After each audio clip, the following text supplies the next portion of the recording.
His ultimate goal in life was to break the poverty curse of his family. Isn't that for everybody? One of his first jobs was selling eggs that he had in a chicken coop in his backyard. You sell 12 eggs for $1. That's a nice little hustle. And I know he had great pride back in the day from selling them eggs and having them 25-cent pony rides from a pony that he stole. He stole that pony. He found this pony on the side of the road, ran it down, put it in the backyard, and started charging people 25 cents to ride a pony. hmm Between the pony rides, selling eggs, and selling a little reefer on the side, he was proud that one day when his Aunt Teddy couldn't pay her light bill, he was like, keep the lights on.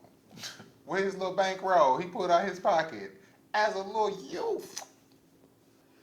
God loves us all, but he has his chosen ones. He could never forget because at the time he didn't know what it meant, but his aunt called him a peculiar child. I think another thing that pushed him to work harder was he really couldn't live day to day watching his loved ones suffer.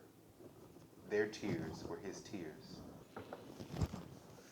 When he finally moved in with his father, Mr. Hackett, it instilled into him to this day, he probably still has some of those traits, structure. Calling him sir and waking up at 5 a.m. just to make sure his car was warmed up. And this was in 79 now, back when Black Power went, hell no, we won't go and all of that. So he was feeling a little torn, I would say, because everybody else was on that wave of individuality and my black is beautiful, and just having to say sir just felt a little yes'm. He had a near run-in with the law back when his posse, his crew, his road dogs, his clique from the Fifth Ward was running around robbing McDonald's. Now, the one thing that I read in the book that didn't even make sense to me while I was reading it, why they kept robbing the same McDonald's? The same McDonald's though? You would think you would like, but they was kids, they was in high school, they didn't know. But he was the getaway driver one day, and he noticed something funny was happening, so he called everybody back to the car. So woo! Don't say that. Oh shit.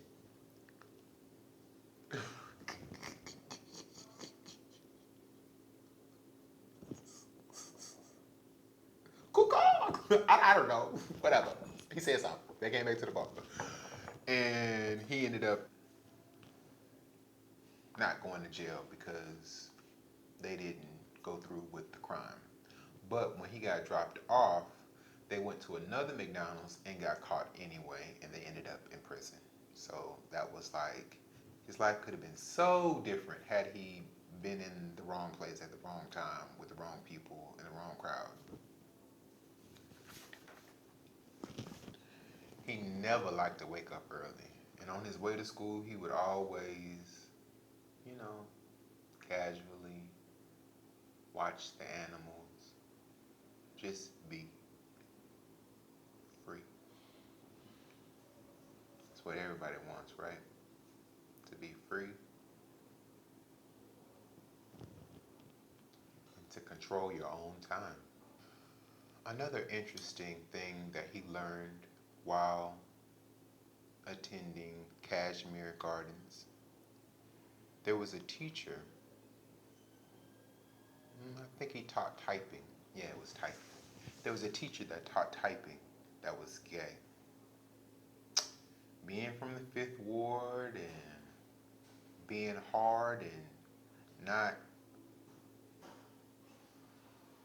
accepting of other lifestyles at the time made him shy away from interacting with the gay teacher until he started to fail the class. Scholastically, he kept his grades pretty standard, maybe the lowest as a D, but when he saw that he was headed towards Fville, he had to buck up, straighten up, and tighten up and get it right. Who? His teacher, Mr. Arnold, encouraged him to do better. He finally woke up and listened.